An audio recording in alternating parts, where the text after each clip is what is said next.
Hey everyone, thank you so much for joining the Behind Company Lines podcast. Today we have Max Lukichev, co-founder and CTO of Telm AI. Telm AI helps the data ops teams reduce the time spent on detecting and investigating data quality issues. Max, thank you so much for joining the show. I'm really excited to dive into your background, being you were in software engineering and research and then jumped into entrepreneurship. I'm sure that took a lot of courage and a lot of different experiences to lead up to this point. So excited to dive into that. But before we get into the good stuff, what were you doing before you started Telmai? Well, hi, Julian. Very excited to be here. Thanks for inviting. Before starting this company, it's actually my fifth startup. I'm not new to this Yeah. startup world. It's the first time I'm founder, but Yeah. early in my career, I started very early in the bigger companies, Hewlett Packard, Intel. But then kind of my life threw me into the startups. My first startup was more than 11 years ago. I was also a kind of founding team member, one of the first engineers. It didn't work out, but then I joined another one, which was still, kind of average size startup, 5 years old, about 200 people. This was Veeva Systems, and which was basically a rocket ship. It started growing so fast. Went IPO a year after I joined. With a blink of an eye, there was over 1,000 people, then 2,000, 3,000. Just it's great success story, the company itself. Yeah. And I decided after that, I always like to build things from scratch, once it job another early stage startup. So I Yeah. joined Reltio. Was also a very tiny company back then, just 2015, 50 people, couple years old. Also was amazing journey. Last year, Reltio reached the unicorn status with a valuation over 1B. After almost 5 years at Reltio, I decided, okay, it's time to do something new and exciting. Another startup, which was about the same size, but 200 people, 300 people or less. It was SignalFx. And again, yes, Yeah. got lucky. A couple months after I joined, it got acquired by Splunk. So this is how I went back to the big company, worked a little bit in the bigger company. And at the time, I was already leading engineering teams. I was engineering manager, director of engineering. So after a while, I just decided, okay, I got to build something new again. And I had this, I always been passionate about data, finding problems in the data mining. Mm-hmm. And it was kind of very natural things to do. And luckily, through this journey, through all of those companies, I met a lot of great people with whom I founded the company. Yeah. Yeah. Well, and it's so fascinating going from large company, then from startup to successful startup, and going down the line. It sounds like one wasn't so successful, but the other two or three were just incredibly successful. What are some of the common factors that you think made those companies successful? Was it the product? Was it the team? Was it how they kind of, was it their go to market strategy? What exactly do you think, or a few things that you think led to the success of the startups that, went to unicorn status or were acquired? Is there any similarity that you saw being on the engineering side that you think made them successful? Well, if there was a simple answer, everyone would have a successful company. Yeah. It's not as simple, but one thing maybe what resonated with me and kind of the principle I try to live by, persistence will pay off. You have to Yeah. stay true to what you're doing, kind of keep doing. There's ups and downs. Like one day everything good, the other day it's terrible. Just keep doing it. Don't give up. Yeah. Yeah. Yeah. How are engineering teams different? I guess more of a granular question. You know, being an engineer at Hewlett Packard versus running an engineering team, is there some takeaways that you took from that experience that worked well in the startup environment? And what about the startup environment is just uniquely different? Obviously, it's a smaller scale. It's maybe a little bit more accountability, but at some point that there's an engine running. What's the distinctly different between your experience working at a big company versus running an engineering team at a smaller company? What's different and what's similar? I'd say uh, in a startup, the most critical skill is not skill, but personality is ownership, right? It's Mm, it's not the hard skill itself because in a startup you do things you never done, right? You have no clue how to do, but you have to figure out and you have to own, right? Because there's no one to keep, pushing you. It's like, oh, do that and do this, right? It's all about each individual in the startup owning the Yeah. part they're building and trying to do best every day. Just, you know, just do a little more every day in that sense. And kind of it accumulates over the time. So that's what makes startup be much more dynamic, be much more agile, right? Because when you build, you don't know what you're building. You're still figuring out. You don't know what's the product market fit. You don't know your persona yet. You don't know so many things. You're trying to figure out. And the quicker you can do it, the more questions you ask, the more you will try to figure out yourself. Okay, but what if, right? What else we can try? The more successful, the more likely we'll be successful. Yeah. This is something What is that, the best way, being that you yeah. okay. Sorry, go ahead. Oh no, I was gonna ask, being that you've been on both sides of as a founder and as a engineering lead and team lead, what is the best way that founders can communicate what they want their team to build and do so in a way that, is productive and successful? Because I think a lot of times it's, road mapping, and we give this grand idea about, what we want it to look like, what features we want it to have. But the organization of completing those tasks is like the tricky part. Being that you're on both sides, what are like the best practices for a founder, managing and inspiring and motivating their engineering team to build something that they're passionate about, but also that can be done in the time that it needs to be done. Do you have any advice for founders? Yeah. Well, from this perspective, it might be a little kind of one-sided advice because I'm coming from the technical background. So for me, it's very easy to speak to engineers. I was an engineer myself. Yeah. And advice here is just be involved. In the startup, it's very critical. But Mm. yeah, you have ideas, but you have to be involved. You cannot just describe your idea quickly to someone and be sure that it will be implemented in the right way, the way you intended it to be, and so on. So you just have to be out there with people building it together, even though you may not be writing code yourself, but just participate in these conversations, give as much input, as much context as possible, because, we all work with, Yeah. all the engineers are smart people. It's that context which makes that idea to actually materialize in something, working, right? How the users are going to Yeah. use it, why they need to, it needs to be done this way. And the more of this background built, the more ownership you will end at the end, because people will understand what they are building. And the less of the never do micromanagement, just instead build that ownership into people. So you don't have to do that. Yeah. Yeah.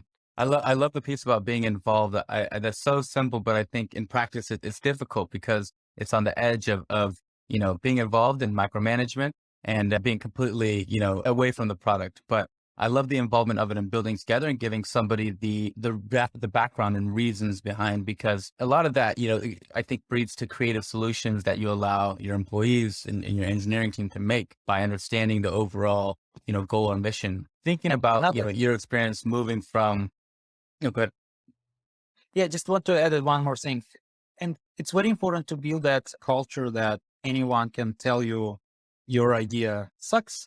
My idea sucks because, you know, it may be, I want people to be not afraid to call it out, there may be a better option. But again, my goal is to give that context so the best idea can be. Yeah. Yeah. Yeah. That's fantastic. When you think about your transition from engineer to founder, what are some of the things that you needed to learn, or the learning curve, anything on there that in particular you weren't aware of going into being a founder that now in hindsight you would tell, your past self, maybe focus on these key few things, because if you learn them more quickly, it'll be a smoother transition. Is there any lessons or anything as a founder that you had to learn that you wish you knew going into it? Yeah, probably the toughest lesson is, especially if you spend a lot of time kind of in the bigger companies, more well-funded companies, building stuff, you kind of set your brain to work how to do it best, how to do it right. right? You know all of those best practices, and that you will try to do the best engineering possible and stuff. In the startup, you have to remind yourself about the right balance. You know how to do it right, but you have this amount of money and you have to do it, period. Right? So you have to be creative into where to cut, where to do it faster, maybe not as ideal, and yet be just the right level of, well, perfect, but at the same time, not perfect, right? Just finding that balance and reminding yourself, like, you don't have time. You have to move fast. You don't have money. You have to, use whatever resources you have, whatever is available to you. So don't try to over engineer. Do what's necessary, but don't overdo it. Because likely in half a year, your system will look very different from now. You will have an opportunity to do it right later. Yeah. Yeah. Thinking about your experience going through the acquisition from SignalFx at your time from SignalFx, just yeah, as a curiosity, what was that transition like reestablishing yourself on a new team? Were you brought over together in like a pod, or were you having to integrate into that larger organization? And what were some things you could bring over, and what were some things that you had to adjust to with the new organization? So I think SignalFx was a little bit of an outlier here because Splunk gave us a lot of freedom initially and a lot of time to adjust because it was such a, big team integrating into Splunk's world. So we had tremendous amount of support and time given to us to adjust to the way Splunk is doing things. So I really cannot call out any, there were challenges, but it went much smoother than I expected, to be honest. So Yeah. and probably the right, if you're looking for advice, or from my perspective as who I was, my role as it was back then, just try to figure out as quick as possible as the new organization works and try to adjust to that, and just be transparent with, be supportive to your team, because everyone is going through that uncertainty and stress. A lot of things are changing, starting from little things, the way, expenses were done, to the bigger things like what's the career path and stuff for people, how the roles will be adjusted and stuff like that, how the teams will be split and then move between different org. All you can do is try to figure out and help others at this point. Yeah. And I can say that, we did it just right. I was really impressed with the team, that everyone just pulled together and was very supportive like that. Yeah. Now, moving towards, what you're doing at Telm, you said, you've always been interested in big data and kind of reading into, kind of what either qualities it has or maybe some insights that it shares. What about, if you can expand on that, what about data kind of gets you excited? And then what are some insights that companies gain from understanding their data just better, or at a higher level, or at a more granular detail? Well, data is an exciting topic by itself because there are so many things to talk about. And when we are talking about quality of the data, just imagine that on average, companies would have dozens of different data sources. Sometimes it's hundreds. They're buying this data. They are producing this data internally. For example, every interaction of your customers are creating records in your databases, and you have a marketing system, you have your customer support systems, you're buying data from data providers, whatever. Never I have seen a case when this data is clean. There's so much garbage in the data. It's just unbelievable. And the most unbelievable thing that people, I think it's just nature of people. We all think that we don't have that problem until we actually see. Someone shows us, right? And the exciting part is tremendous potential of having the right data at the right, what impact it can have on the business, making the right decisions, where the problem can be with your business, where to put more focus. Or on the other hand, we can be talking about the telemetry data versus sales data versus marketing data, great potential of building analytics on top of that, but all analytics is based on the assumption the data is of high quality.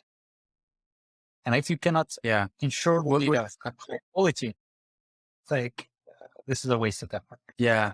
What's an example of garbage data? Okay. You can have systems which are, for example, collecting information about your customers, and things can go wrong at any point. Let's say information about portion of the customers wasn't updated on time, outdated data. That's a good example of bad data. It looks right, but it's just a year old. It's no longer valid. Data where you have just plain wrong information. You have wrong phone numbers associated with people, wrong addresses, wrong states. All of this makes a significant impact for marketing. Yeah. Data about your customers, important properties of your customers, wrong employee count, wrong size of the company. Like, it's how you are targeting your campaigns. It directly goes back to the ROI of these campaigns. Back in Veeva, we used to work with the pharmaceutics. We were building software for pharma companies. There, it's even worse. Problem in your data during the clinical trial may cause huge penalties and huge delays in the rollout of a new drug, which counts like millions of dollars, right? Simple mistakes, the wrong dates, the wrong references to your patients, wrong attributions on this data. Anything can impact the audit process and trigger the very expensive losses. Yeah. Yeah. How does Telm, I guess, think about the quality of data? And it sounds like it starts all at the collection point, but then obviously once it's, goes through the analytic process, it kind of relies on the data already previously. But how does Telm guarantee or identify ways that you can have quality data? Is it helping on the intake process? Is it cleaning it up once it's been recorded? Where's Telm involved in the process of collecting quality data and having quality data to do analytics? Yeah. Telm in this case is helping on as left as possible to the intake, right? The close to the injection of the data as possible. So, and it helps by monitoring the data. By monitoring what I mean is, if you look at the data observability as an area itself, it's a very broad area. There are a lot of software, like new software companies and sometimes established software companies doing something in the data observability. And a lot of times it's about monitoring, the pipelines, how your transformation of the data, if there's any errors, if all the data is delivered to your data warehouse for your analytics, some additional checks on the data, was it delivered on time and stuff like that. We are looking at that slightly different. So we're actually looking deeper into the data and looking into the quality of the actual data being delivered, not only the pipeline health, but also health of the data itself. And what we are doing is also employing ML AI to establish how the data should look like based on the historical appearance of the data, formats, the shape of the data, the distributions in the data. If they start shifting to something abnormal, we can alert the team responsible for that so they can, in a timely way, very quickly see exactly what are the problems, investigate them, and really shrink down this turnaround from the alert to a resolution, dramatically, avoiding the problem when it's the business owner who finds the problem of the data and calls back saying, hey, like this chart doesn't look right. Why? Right? In the form of escalation. So we are trying to remove that escalation from this path and be more proactive in finding those issues. Yeah. What to describe the current traction of the company? You went through YC, which is, an amazing startup school to kind of help, I think it's touched so many different startups and successful startups and has a really methodical way of doing so. But what has, from that experience, have you kind of gained and now in terms of traction that you're seeing, who are you partnering with and what is Telm kind of the next step of Telm and the next milestone that you're currently working on and who are the companies you're currently working with? So yeah, it's a great question. First of all, yes, indeed, YC is it's a great opportunity for startups to, I won't say exactly learn how to do things, but give a perspective of what's important. And Our partners Yeah. we have both YC and the institutional investors, and all of our partners are just a great support. I think this is the best thing that happens to the company, finding the right partners who provide you advice, who can help you with marketing or even sometimes even closing the deals by, coaching you. For me, coming from the engineering side, it was very unnatural and I didn't really know how to do sales, right? Never done this. Having someone who can coach you how to close the deal, what things to do right, the sequence, how to even project those things to happen, it's great. And YC and our other investors are a great support of that. Yeah. Yeah. And who are you currently working with that you're excited about? Customer wise, Yeah. yeah, we just recently closed DataStax, which is a great company. And it's one of my favorite databases, Cassandra. They're Yeah. very interesting use case. We are working with a few more companies. It's all enterprise, right? And I would say Yeah. right now we are working with kind of bigger scale and more established companies. Mm-hmm. Again, just because of the stage of the startup, like every startup goes through the stages. Initially, you do things which are not scalable. So you do top-down sales, you do, a lot of stuff from your network and do more complex use cases that maybe you like to do just because you're doing kind of design partnership with companies and so on. So it only certain companies have an appetite for that, right?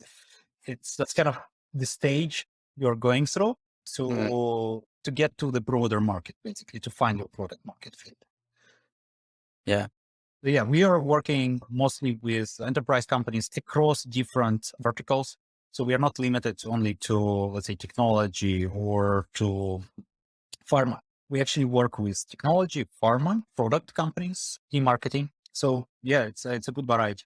There's no focus on one or not. Yeah. What's the process with working, obviously data you need for, I'm assuming for your product to work very well, just a large pool of it to, run this process. So you just kind of iterate on different pieces of the technology and the code that you're running. And it seems like it's very, it needs a lot of volume to work how it's supposed to. But what's the process that people don't know about in regards to working with enterprise companies? How long is that process? Do you integrate within their team? Is it a proof of concept that you do with them before you go through a contract? Is it a white glove service? What is it like? What's the experience of working with enterprise clients that is just ultimately different than working with, small and medium businesses, mid-market, or even, startups? Yeah, this is a great question. So, and probably the short answer is whatever your worst expectation working with enterprise in terms of like how complex it is, multiplied by 3. Because it creates a process and a challenge on every step. First, you have to find the right people who have the budget, who have the use case. So it's doing the discovery and validating the POC, if the POC is even worth starting. So after you do that, the POC itself, there's a lot of upfront work we have to perform, such as do security review, do all the sign-offs on the POC itself, even though it's unpaid POC, right? You have to make sure that you are engaging it, knowing that there is all the things done right. You got, 5 different approvals from different teams to even start the POC. Once the POC done, and POC usually with enterprise companies, they're also much more complex than a bigger enterprise, more sophisticated enterprise than the smaller sized businesses they are much more custom. Like a lot of times there is a unique requirement, a new integration, let's say database you haven't had in your portfolio before, or, a new type of analytics that wasn't there in the product before. You have to do it very quickly during the POC, develop something and roll it out to demonstrate the power of the platform with the architecture that you have. And after that, it comes to the negotiation, and that makes it even much more fun because the enterprises, they work on their own financial model. The financial year is different. There's a lot of times, depending on when you entered in this financial year, was that initiative planned or not? So you have to do a lot of financial engineering, how to make sure that, okay, even if you are good, if you won the you have the technical win through the POC, how to close it for, to make sense for yourself and for the company which is buying it. Because again, there are so many restrictions on, the budgeting, planning, when this happens throughout the year cycle and so on. Yeah. Yeah. Yeah. It And just seems like there's so much involved. Okay. Yeah, not to say that security is a must. Like you have to have SOC 2 for sure. Yeah. Yeah. Yeah.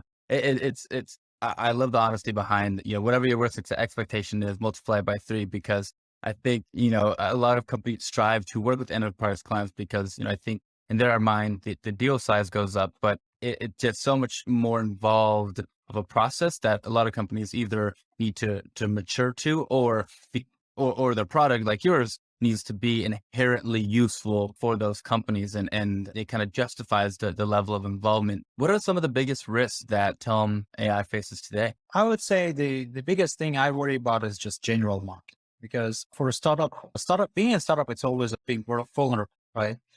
And a lot of things are out of your control.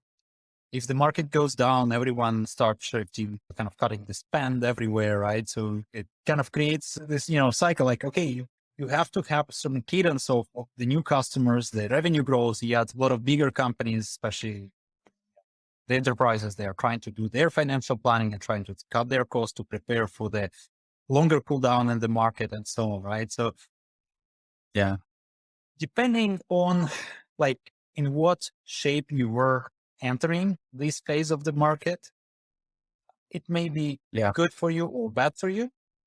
It, Mm. it all depends, like what's your monthly spend, what's your projections in the pipeline and growth, how big is your team, right? Luckily for Telmai, we didn't have a lot of kind of this ballast. So, and a lot of spend.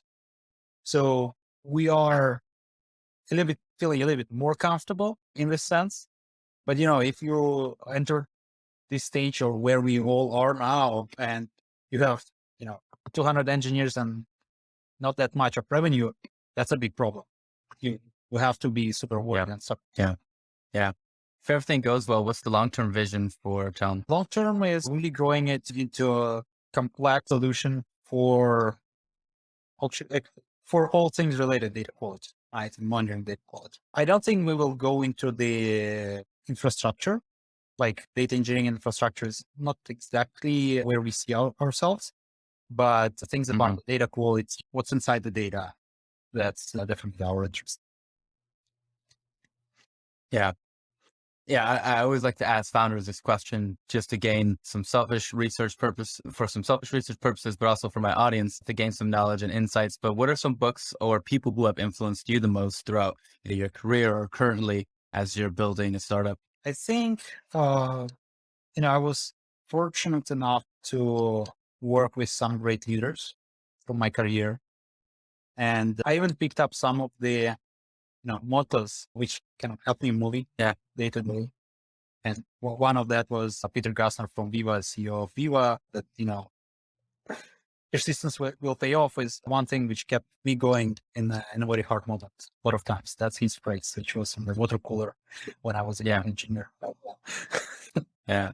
Yeah. I love that. I love that. It's so simple but it just is empowering for the amount of work that you have to do. And, running a startup now myself, it's really, the achievements come, but you can't rely on that as the measure of success. It's the work that you put in that's your measurement. It's the activity that you should help validate the work that you're doing, because at some point you should see a lot of success and things trickle in, but it's all the work that you're doing and prior to that that really leads to those moments. I know we're at time, and I'm so thankful that you jumped on the show. But before we leave, where can we support Telm AI? Give us your LinkedIn's, your Twitters, your every handle. If you have a Discord channel, where can we be a supporter and kind of dive into technology that you're building?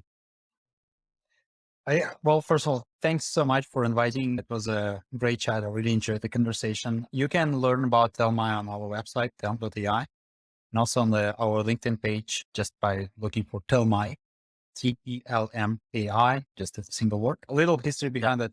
Telmai actually just means tell me AI. So that's what we are doing. Tell me where is my problem? AI, please. That. Well, thank you so much, Max, for being on the show. I really hope you enjoyed yourself, and I'm really excited to share this with our audience. And maybe in the future, I hope to have you back. Thank you so much. Have a good day. Yeah.